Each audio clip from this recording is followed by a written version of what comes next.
perubahan iklim banyak sawah-sawah petani yang puso karena cuaca iklim tidak bersahabat. Tidak seperti dulu ada istilahnya bulan ini harus kita tanam, ini biasa perhitungannya petani ternyata meleset. Ada suatu kelompok wanita tani gender yang ada kelompok wanita tani yang bergerak di bidang adaptasi perubahan iklim. Dan saya dapatkan di Payawase dan kami dapat penghargaan dari gubernur. Ini lingkungan tidak menjadi prioritas pertama, Pak. Lihat, pasti banyak pengeluaran negara yang tidak terduga. Bayangkan kalau tidak dikelola dengan baik. Jangan sekali-sekali abaikan lingkungan ya. Bumi ini harus subur, bumi ini harus sehat, kan? Karena dalam Al-Quran menyatakan bahwa kita ini hidup di atas bumi, lahir di atas bumi, dan suatu ketika muncul dari dalam bumi.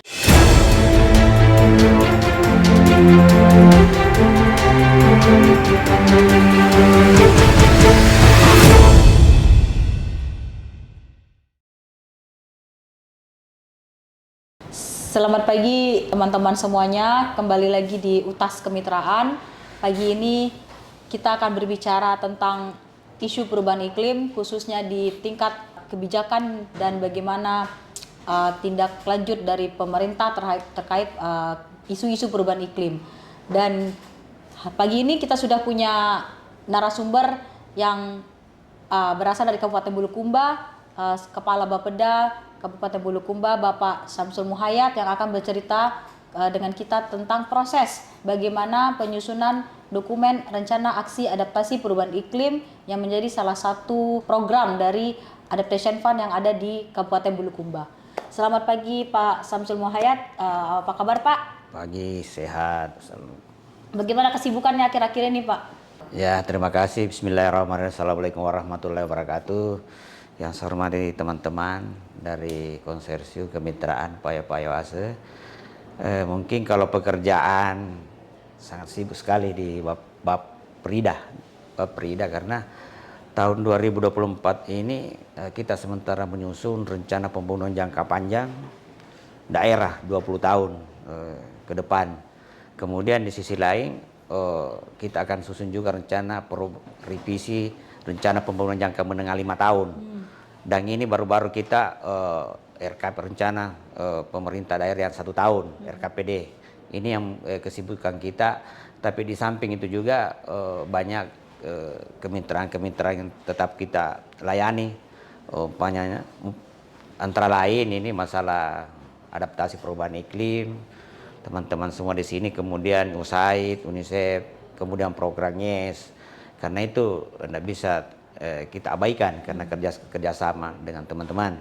Itu barangkali kalau tugas-tugas kami sangat padat. Tapi namanya pekerjaan kita harus tidak bisa terlalu serius juga lah. Karena pekerjaan sekarang banyak sekali. Hanya kita mengatur waktu yang mana yang prioritas yang kita dahulukan. Karena semua sekarang kementerian memanggil kami Bapprida untuk penyesuaian program kegiatan kita. Kemarin di Bali itu dengan Dinas Kesehatan. Kemudian lanjut lagi Jakarta dengan perencanaan 2527. Kemudian ini lagi bagaimana perencanaan 5 tahun, 10 tahun, 15 tahun sampai 20 tahun. Dan untuk masalah kita tertarik, mungkin itu untuk sementara, barangkali kita masuk nanti ke bagaimana adaptasi perubahan iklim di Kabupaten Bulukumba. Itu yang prioritas sebetulnya dalam kehidupan ya. Iya. Berarti sibuk juga ya Pak ya, sebagai kepala Bapprida sekarang ya Pak ya, sudah diganti jadi dari Bapelitbangda menjadi Bapprida. Oke. Mungkin kita mulai dengan pertanyaan yang sangat umum sekali Pak. Bagaimana menurut Bapak kondisi perubahan iklim yang ada di Kabupaten Bulukumba dalam beberapa tahun terakhir ini Pak? Mungkin Bapak bisa ceritakan. Ya, terima kasih deh. Mungkin pertama tahun 2020-21 pertama kali Pak Bupati dilantik, itu memang sasarannya dia karena melihat kota ini banjir. Ya, semenjak berapa tahun kita kebanjiran. Kemudian dia membentuk suatu tim penanggulangan banjir. Kemudian sampaikan ke Bapeda, tolong kaji ini. Kenapa ini tiap tahun Kabupaten Bulukumba selalu banjir. Itu yang awalnya itu kita bagaimana penguatan iklim harus kita perhatikan, Dan tahun 2021 alhamdulillah kemitraan ini masuk di Bulukumba. Saya pada saat itu diterima langsung Pak Bupati melaporkan, langsung dia sambut dengan baik dengan teman-teman yang mewakili itu kita sambut. Dibilang apa programmu dan berapa tahun? Ya, disampaikan pada saat itu ya kita 21 tahun 2021 mungkin masuk mungkin berakhir 2024 ya. Coba dia perkenalkan program. Dan pada saat itu Pak Bupati bilang saya akan saya semua desa harus masuk program Kampung Iklim. Ya, program Kampung Iklim walaupun pada saat itu belum baru gambaran yang diberikan kepada tim Paya Wase, baru gambaran begini yang akan kita laksanakan karena baru turun survei di lokasi itu barangkali sementara. Artinya tadi dampak perubahan iklim yang paling terlihat jelas itu adalah banjir ya Pak ya. Yeah. Mungkin bisa diceritakan Pak penyebab utama sering terjadinya banjir di Kabupaten Bulukumba itu apa ya Pak? Iya. Itu salah satu banjir perubahan iklim. Jadi sebelum saya masuk pada 2 tahun 3 tahun yang lalu memang kita faktor ketahanan pangan kita agak kenapa karena padi juga terpengaruh. Perubahan iklim banyak sawah-sawah petani yang puso karena cuaca iklim tidak bersahabat. Tidak seperti dulu ada istilahnya bulan ini harus kita tanam, ini biasa perhitungannya petani ternyata meleset karena iklim yang berubah. Kemudian buah-buahan. Saya sendiri, saya juga petani. 3 tahun yang lalu itu hasil cengkeh kami sangat menurun. Jangan menurun di luar, di setengahnya subur tapi tidak berbuah. Karena ini kadang kita keluar buah, turun hujan gugur. Sudah itu panas lagi, panas keras. Itu buah cengkeh yang mau keluar kayak kering. Ini barangkali sehingga ada apa ini? Tapi inilah bagaimana kita sehingga pada saat masuk ini adaptasi perubahan iklim dari kemitraan kita mulai dia sasar. Apa ini yang mulai supaya ketahanan iklim kita bisa terjaga sehingga pada saat itu muncullah barangkali 14 desa yang untuk memelihara itu bagaimana aliran sungai tetap dipertahankan, bagaimana mempertahankan tumbuh-tumbuhan, pohon-pohonan supaya yang menciptakan CO2 kan, CO2 lah untuk ketahanan kita kan itu faktornya. Itu barangkali kepanasan kita. Betul-betul ini 3 tahun terakhir ya. Kepanasan ya Pak. Ya. Jadi sebelum kita masuk program cerita tentang program ya Pak, artinya sebelum adanya program perubahan iklim itu yang pertama dampak bencana alam adanya banjir, yang kedua dampak terhadap perekonomian itu gagal panen ya Pak gagal panen di beberapa komoditas unggulan yang ada di Kabupaten Bulukumba. Nah sebelum adanya program nih Pak, apa usaha atau upaya yang dilakukan oleh pemerintah daerah dalam meminimalisir dampak tersebut Pak? Iya. Sebelum ada program nih Pak? Iya, sebelum ada programnya sudah ada yang program yang lalu, program Kampung Iklim. Tapi kita melihat bagaimana merubah perilaku. Perilaku masyarakat Bulukumba ini melihat keadaan perubahan iklim. Contohnya perilakunya di pesisir, di pinggir tepi-tepi sungai, bagaimana mempertahankan tumbuh-tumbuhan itu. Kemudian untuk bagaimana mendorong masyarakat untuk menanam sayuran di sela-sela tanaman-tanaman besar, pohon-pohon kayu itu apa istilahnya kalau di AP itu ada programnya itu. Dan itu berhasil di daerah Kajang. Kemudian beberapa daerah kita sudah bagi beberapa bibit. Ada bibit durian, bibit sukun yang harus ditanam di pesisir sungai. Karena sukun itu kuat menyimpan air. Dan ini sangat membantu masyarakat kita di Kabupaten Bulukumba yang tinggal di 14 aliran sungai itu. Sehingga pada saat kita pertemuan itu diungkapkan pada tahun pertama, tahun kedua, dan tahun ketiga ini. Dan kita rasakan di tahun 2024 ini bukan kita beda sekali tahun 22, 23. Sekarang 2024 terus terang Pak melimpah buah. Buah durian, buah-buahan semua melimpah, rambutan. Saya kalau manggis. Ini manggis dulu kan membatu itu manggis. Nggak tahu bagaimana, nggak bisa dimakan. Membatu, bagaimana ya. Tapi ini tahun ini kita lihat di pasar, dulu susah sekali Pak, kita beli dari luar. Itulah masalah sehingga kalau orang berpikir kenapa baru setahun ini? Bukan ya campur tangan kita lah, namanya manusia, mungkin Tuhan ada upaya kita bagaimana mengembalikan lingkungan yang baik, bagaimana peduli dengan lingkungan yang sehat, sehingga program ini sangat membantu kami di pemerintah Kabupaten Bulukumba. Itu barangkali itu sementara. Artinya sebelum adanya program konsorsium Payo-Payo Oase dan Kemitraan ini sudah ada juga program-program dari dinas lain yang bekerjasama dengan Baperinda ya Pak ya. Yeah. Berarti peran Baperinda di sini seperti apa ya Pak dalam pelaksanaan program-program tadi? Pengawas kah atau di sisi seperti apa? Kita di sini, maaf kalau memang tugas Bapeda itu Baperinda sekarang itu subsektor dia.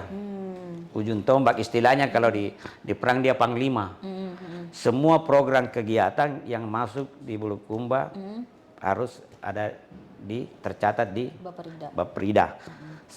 Contohnya bidang, semua bidang PPM, bidang ekonomi, semua di sini ada, di sini pertanian, di sini dia lingkungan hidup, kehutanan harus ada, semua programnya harus masuk.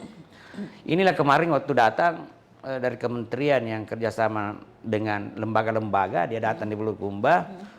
Bagaimana menjajal program kegiatan yang bisa dia kerjasamakan dengan perantaran kementerian, menawarkan kita. Saya belum sempat rapat dengan OPD, seperti tahura katanya, karena kita ada tahura di Bulukumba. Kalau banteng katanya, profesi banteng sudah dikelola di sana tahuranya.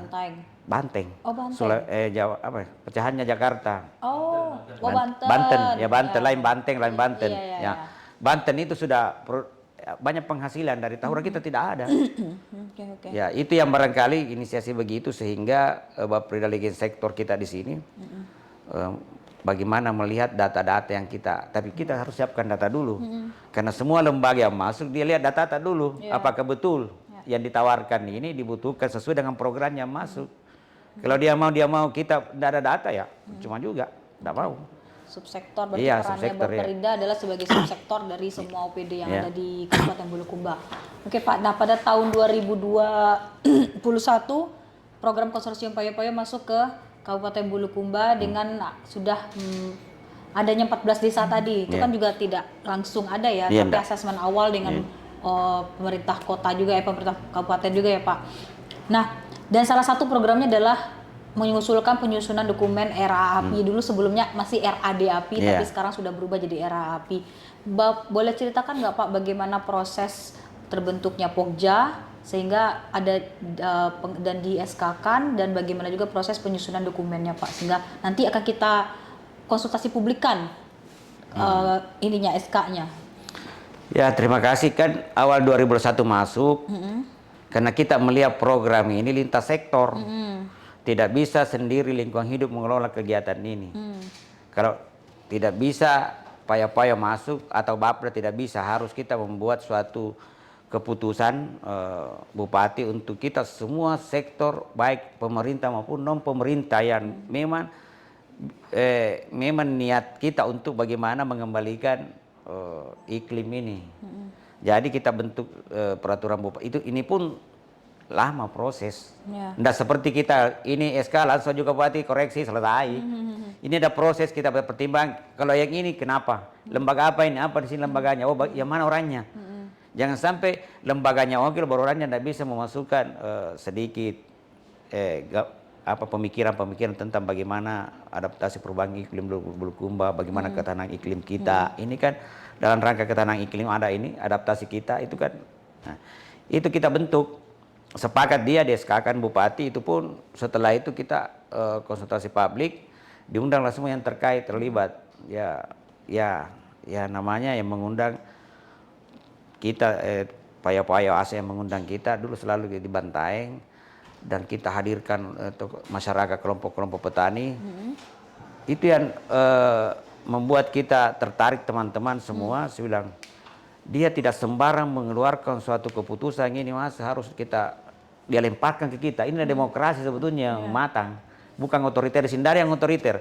Kentara di sini, kapan ada tim otoriter yang bicara otoriter ini, damping ini, tidak bisa ini kan. Pendapat silakan, tapi jangan memaksakan pendapatmu yang tidak sesuai dengan apa yang kita bicarakan kan. Ke depan, karena ini akan melegalkan kita ke depan. Dan ini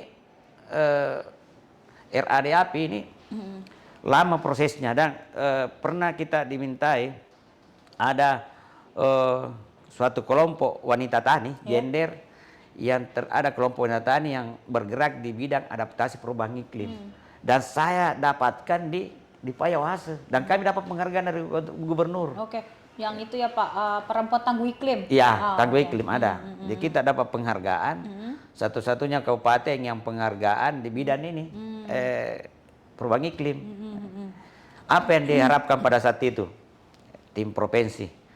Ya oke, kalau mereka buktikan, betulkan ini kelompok perempuan ini gender ini, dia untung ada setiap kegiatannya ada fotonya, mulai dari lokasi, mulai dia tanam, sampai hasil, sampai dia pasarkan. Perempuan semua di situ, bukan kita menyelepekan, melemahkan laki-laki, tapi pergerakannya itu kan ini ada juga kan di gender itu ada, bukan kita untuk lagi ada kelompok wanita, ada kelompok laki-laki, itu yang berusaha untuk kehidupannya. Alhamdulillah diterima oleh bupati, dia bilang bupati bagaimana cara muslim itu foto tak. Kita dampingi orang ini, kelompok ini di Kajang, kelompok ini bergerak, perempuan semua. Nah itu yang Pak Gubernur kasih penghargaan dan salah satunya yang kemarin ini kita bisa tampilkan Bilang Bulukumba dapat penghargaan dari itu perubahan iklim. Oke. Artinya dalam penyusunan dokumen RAAP ini tidak mengesampingkan isu perempuan ya Pak. Jadi bisa dibilang alasan kuatnya dalam penyusunan RAAP ini adalah adanya aksi-aksi adaptasi yang sudah dilakukan oleh kelompok perempuan yang ada di desa-desa dampingan konsorsium Payo-Payo Oase ini ya Pak, menjadi dasar penyusunan dokumen RAAP itu. Begini Bu, ini RAAP ini bukan, itu saya kenapa saya menyiapkan waktu untuk selalu hadir, karena dia membentuk ya, lembaga lain RAAP itu rencana aksinya kan 2-3 kali pertemuan sudah ada rencana aksi. Ini tidak, dia betul-betul dia dari dua dia melihat keadaan di lokasi. Dia ada di lokasi, dia ajukan ke kita yang tim OPD ini, orang-orang yang bergerak di lapangan ajukan gitu sarannya, sehingga betul-betul dia lihat, oh desa ini membutuhkan ini, desa ini yang dibutuhkan. Perubahan iklim desa ini, kekeringan desa ini dia tahu. Jadi sudah ada pengewilayahan desa-desa yang perlu kita tangani. Inilah yang dimasukkan narasinya dalam rencana aksi daerah kita, sehingga mudah-mudahan rencana aksi daerah kita ini yang sudah kita bahas bisa kita implementasikan di masyarakat dan harus ada termuat di dokumen perencanaan kita. Oke, menarik Pak. Artinya ada koordinasi timbal balik lah sebenarnya dari lapangan, ada data dari OPD juga data. Jadi rumusan dokumen itu tidak mengada-ada, tapi memang berbasis data yang ada di lapangan dan juga dari OPD yang untuk divalidasi kembali seperti itu ya Pak ya kira-kira ya. Dan sekarang kan sudah jadi nih Pak dokumennya, sudah untuk dokumen sendiri sudah dikonsultasi publikan juga di beberapa minggu lalu dan kemarin 3-4 hari lalu kita sudah berdiskusi juga untuk penyusunan SK perbubnya. SK draft legalitasnya. Iya, peraturan bupatinya. Nah, ini bagaimana tanggapan Bapak? Sudah sampai di tahap ini apa tanggapan Bapak gitu?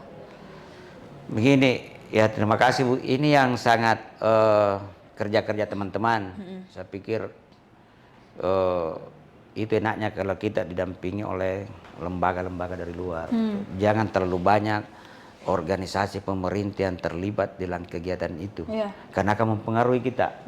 Ada lembaga di sini saya biasa masuk terlalu banyak orang pemerintah sehingga semaunya saja dikira kita ini bawahannya. Inilah enaknya kerjanya di sini tim API ini, adaptasi perubahan iklim dan forum DAS ini. Apa yang didapatkan dengan di luar dengan apa yang didapatkan kita. Kita ini lingkungan hidup ini harus kan dalam lembaga kita di pemerintah kan ada balai. Oh ini balai programnya, ini apa hasilnya nanti. Walaupun orang menyangka dan berpikir ini api 3 tahun apa, sekarang kita sudah rasakan. Dia tidak rasakan, tapi saya rasakan, saya belajar. Oh iya ya, perubahan iklim betul-betul. Bayangkan Pak, kalau kita tidak ada penguatan iklim, panas sekali biaya masyarakat. Pasti beli AC di daerah kampung kan, berapa biayanya? Iya kan itu. Kemudian bagaimana dengan emisi gas rumah kaca? Kita tidak sadari, tapi akan merusak udara kita. Akhirnya muncul penyakit. Biaya lagi. Kapan ini lingkungan tidak menjadi prioritas pertama, Pak? Lihat, pasti banyak pengeluaran negara yang tidak terduga. Bayangkan kalau tidak dikelola dengan baik, emisi lepas di udara, dihisap, pasti banyak penyakit muncul. Kalau ini USAID ini kan nanti ada penyakit, kita ini sebelum mencegah. Kalau ini tidak bisa dicegah, pasti anggaran yang begitu banyak. Jadi narasi-narasi itulah yang dimuat di rencana aksi kita waktu dibahas. Saya usahakan bisa narasinya itu makro, bisa ada nanti suatu program itu ada beberapa kegiatan supaya masuk di organisasi perangkat daerah. Kamu gitu ya? Karena tidak bisa lakukan. Tidak bisa juga pemerintah selalu membantu kita. Nah, sekarang arahnya pemerintah bagaimana daerah berusaha untuk itu. Lembaga-lembaga juga, oh ini sudah dibantu, apanya lagi?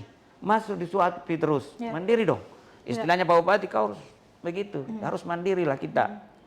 Itulah program-program secara tidak langsung Pak Bupati memberikan contoh kita bagaimana dia perkebunannya, dia tanam durian, sukun dia bagikan ke masyarakat Kajang berapa puluh ribu itu tuh, dengan ada 5 jenis itu. Itu tidak memang dia suruh begitu, jangan ada lahan tidur supaya udara kan bersih. Kalau banyak kan di sini lahan-lahan yang pemiliknya di Makassar, di Jakarta. Dia bilang Pak Bupati kalau bisa kau sewa itu, nanti kita sewa 20 tahun umpamanya. Nanti kau ambil misalnya, yang penting kita sudah sewa di sini, ada hasilnya juga kebunmu daripada tidur sih.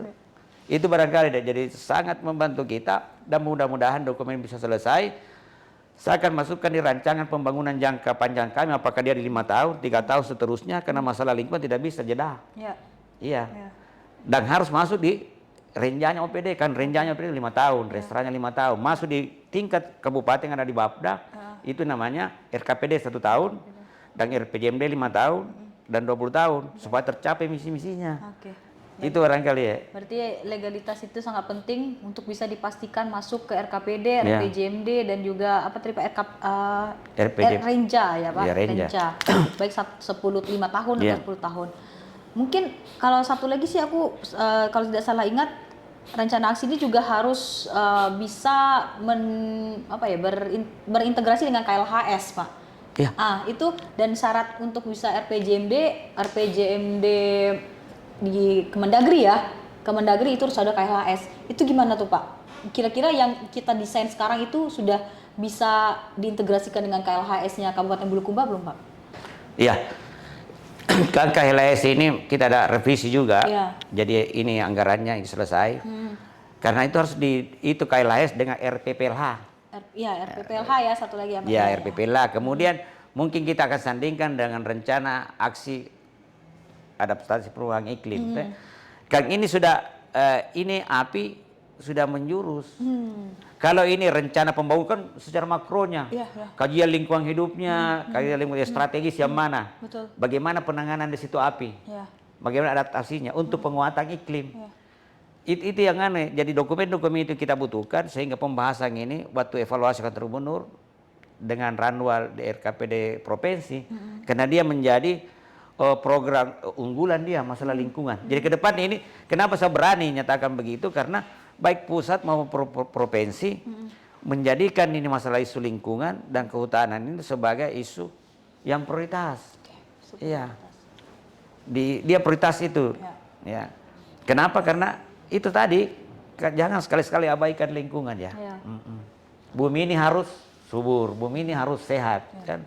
Karena dalam Al-Quran menyatakan bahwa kita ini hidup di atas bumi, lahir di atas bumi, dan suatu ketika muncul dari dalam bumi.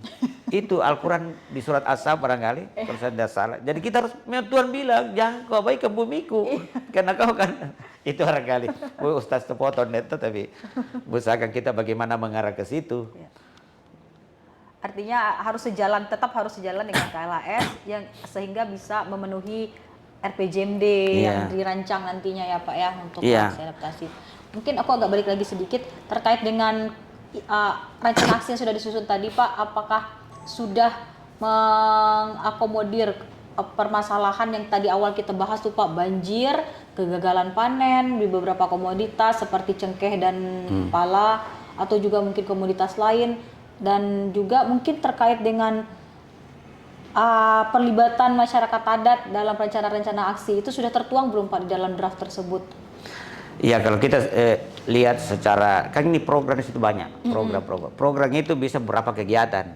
Sekarang ini kegiatan, ada sub kegiatannya lagi.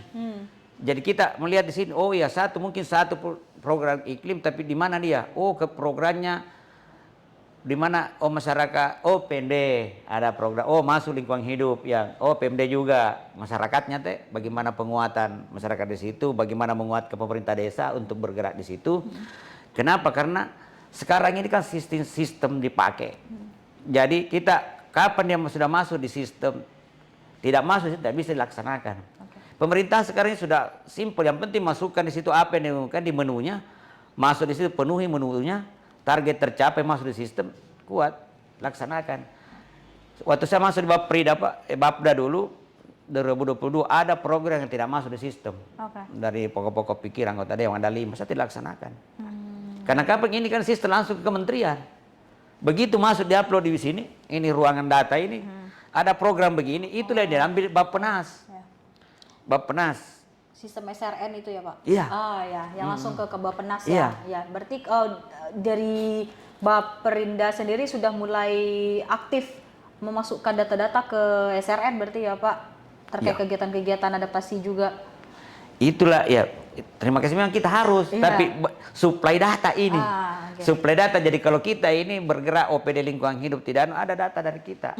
Dan ini lembaga-lembaga diakui kan, lembaga yang diakui dan bisa diambil datanya. Oh enggak ada ini datanya ya, datanya apa saya kita ambil. Saya yakin, karena dia turun, bukan data-data di meja, oh sekian banyak kan. Contoh, ini contoh, program kegiatan di balai, banyak kita usulkan. Tadi sudah jalan balai, ternyata dari 100 sekian baru 30 yang memenuhi kriteria, bayangkan. Karena mungkin pemerintah desa masukkan, saya tidak ada dokumen. Begitu balai datang, tidak bisa. Ini bedanya, dulu enggak. Ini bedanya sekarang, dulu kirim aku, pergi aku, kerja saja di situ, toh sesuai apa, ini tidak bisa. Karena ini aplikasi yang bilang, jadi saya malu juga di balai, saya bilang Bulukumba Pak, terlalu banyak usulannya, begitu kita turun. Ini datanya pendukungnya, siapa yang rugi? Dia juga rugi katanya mengusulkan ke kementerian di balai. Kita juga ini kasihan. Jadi ini kepala bidang kewilayahan infrastruktur saya 2 hari ini turun untuk mendampingi balai. Ternyata itu dokumennya. Saya bilang kepada Desa Tugu Sremban, jangan banyak bicara Pak, menuntut pembangunan diminta datanya tidak ada. Nah Pak Bupati ini tagline-nya kan apa ya? Artinya intinya semua rencana aksi yang ada di dalam draft, bukan draft lagi sih, udah ada di final dokumen ya. Dokumen itu memang sudah bisa diinput pun ke SRN sehingga bisa diajukan ke Bappenas ya Pak ya. Ya. Lebih kuat lagi kita dengan adanya Perpres 98 ini, ternyata di pasalnya di situ. Kan terkadang kita di Bappenas itu dia bilang, Pak Kaban, jangan jalan-jalan ke Jakarta ke bulan 7, sudah ada semua, kalau mau bulan 3 lah, cocokkan. Kalau ada di sini di Bappenas, baru ke kementerian. Pasti itu ada, tapi kalau kita ke kementerian, jangan saya nusul kementerian tidak ada Bappenas menunya, kita rugi. Jadi lebih baik di atas dulu, baru di bawah. Nanti itu rahasianya tuh, nakasdaga orang Bappenas, banyak teman-teman dari kabupaten di kementerian dulu, setengah mati mengusul, dicoret di Bappenas, karena tidak ada di sistem kan, tidak ada di menu. Terakhir Pak, pertanyaan terakhir Pak, kemarin kita sepakati kalau dokumen itu akan diberlakukan sekitar 10-15 tahun ya Pak? 20 tahun. Kira-kira apa harapan Bapak ke depannya? Nanti kan Bapak kan akan pensiun nih tahun ini ya, dan untuk ketua Pokja tetap akan berada di kepala Baperinda ya. Nanti harapan Bapak ke depannya seperti apa? Pasti akan ada pergantian orang lagi yang akan mengketuai Pokja dan juga dokumen tersebut. Saya bukan saya 32 tahun di pemerintahan. Saya bagaimana melihat pekerjaan itu, saya tidak bisa terlalu serius, tapi saya tegas. Kalau saya tidak mau, tidak mau. kan sesuai aturan. Waktu saya Kadis Lingkungan Hidup begitu, saya kasih keluar ke 40 orang keluar. Saya di demo, ya silakan. Diminta kembali saya tidak mau. Sudah Pak Bupati tidak bisa. Kalau orang lain masukkan, tapi kalau itu yang saya keluarkan saya tidak mau. Kenapa? Karena namanya pimpinan ada prinsip. Yang penting sesuai aturan. Ya. Saya dulu dihilangkan jabatan karena saya bertahan di depan Pak Wakil Bupati yang dulu, saya tidak mau. Karena saya tahu aturannya, saya orang hukum kok. Saya cuma berani menyelamatkan Anda. Kalau saya lakukan itu, Anda nanti kena. Karena aturan itu, kapan peristiwa-peristiwa hukum itu kita tidak berhenti situ melakukan peristiwa hukum yang berdampak negatif, nanti akan kena kita, bukan kita. Saya cuma menyelamatkan Bapak sebagai pimpinan saya. Kalau saya lakukan, saya kena, Bapak juga kena. Tapi karena saya terima, non-job di situ tidak ada jabatan, saya terima. Akhirnya 6 bulan saya dilantik kembali. Saya bilang, satu-satunya yang dilantik saya. 15 yang lain itu tidak dilantik, pensiun. Karena kita lihat di pemerintahan itu ada karakter. Program ini baik, kalau saya pengganti nanti tidak dilanjutkan atau arogan bagaimana, tidak bisa. Siapa yang dirugikan?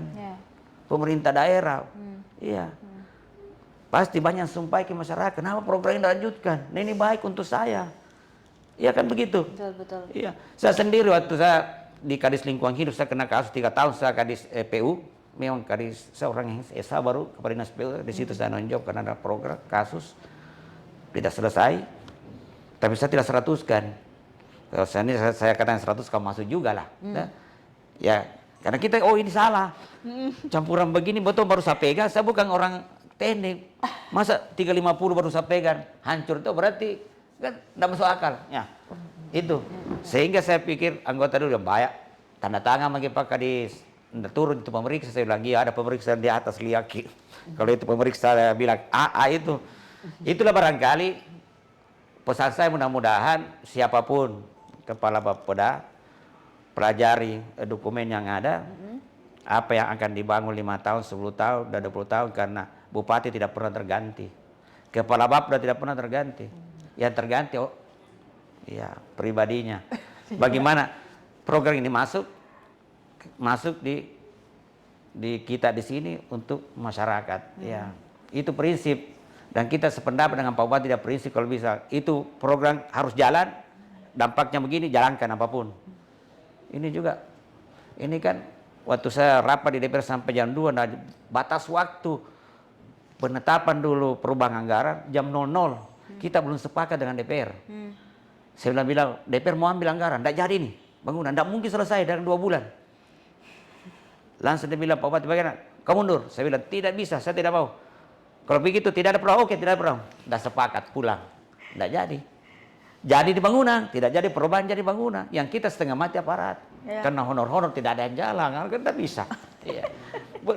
Itu barangkali seorang pemimpin itu harus punya ketegasan, prinsip, dan jujur. Katakan yang salah, benar-benar. Satu teman-teman salah, kau jangan lakukan.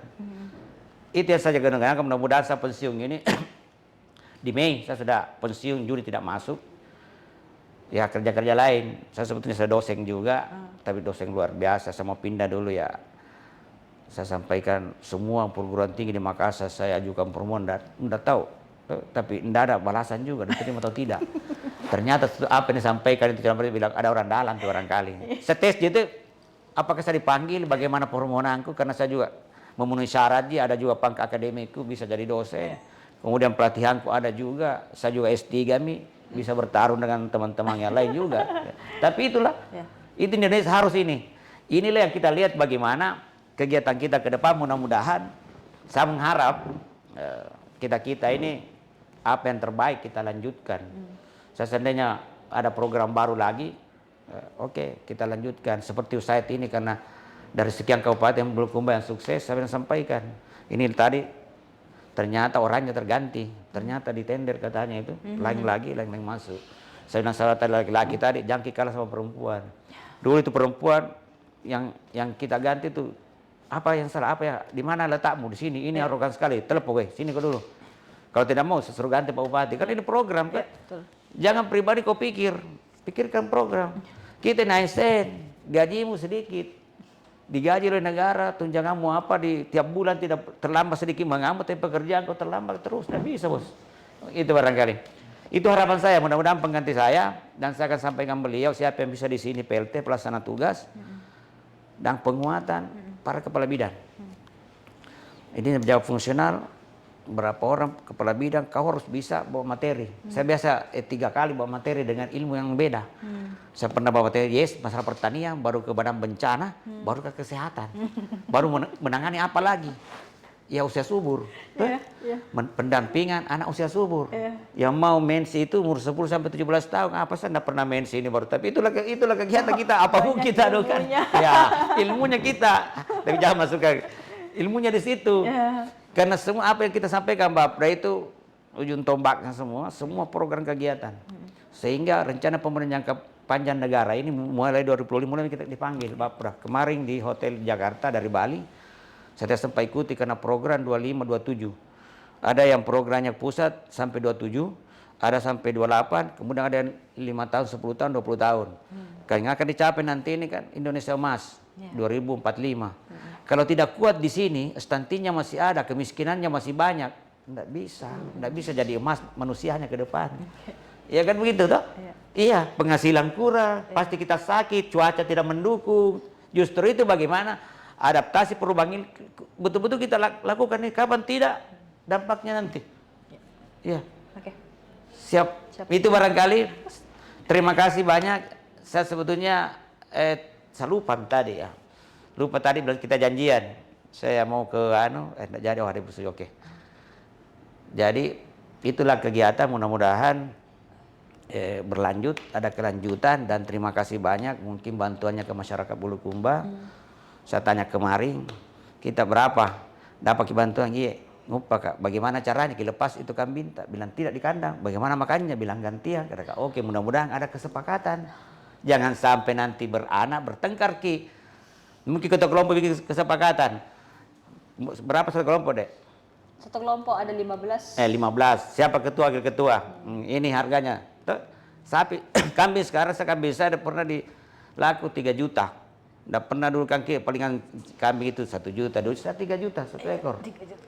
Iya besar itu, saya dapat bibit dari Malino. Yang besar, jadi saya simpan di sini. Sekarang pindah di Palampang, 3 ekor anaknya, 2. Itu banyak ambil bibitnya. Iya. Menguntungkan memang Pak kambing. Ada kan 1, tapi 2. Dan adat sekarang tidak bisa, kalau orang sudah bersaling itu wajib kambing. Kalau sapi enggak, kambing. Yang jantan tuh. Jadi situ dia yang gue takut, kau beli 3 juta atau 3,5 juta.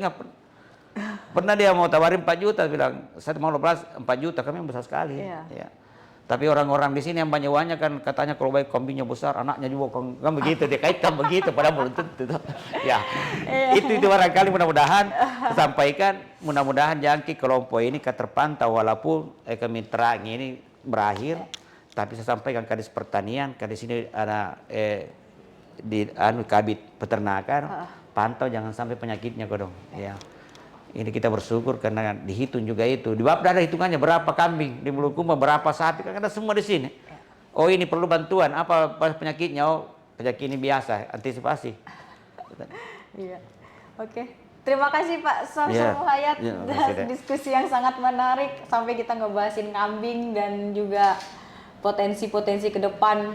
Jadi dari hasil diskusi dengan Pak Samsul Muhayyad sebagai Ketua Pokja RAAPI di Kabupaten Bulukumba, ya kita bisa dapatkan bahwa dokumen ini disusun dari masyarakat desa dan akan kembali lagi ke desa yang sudah disusun dengan baik dan juga disesuaikan dengan target-target prioritas pembangunan nasional. Jadi tidak luput juga dalam melihat apa yang menjadi prioritas-prioritas dari nasional. Seperti itu. Terima kasih, sampai jumpa kembali di UTAS Kemitraan selanjutnya.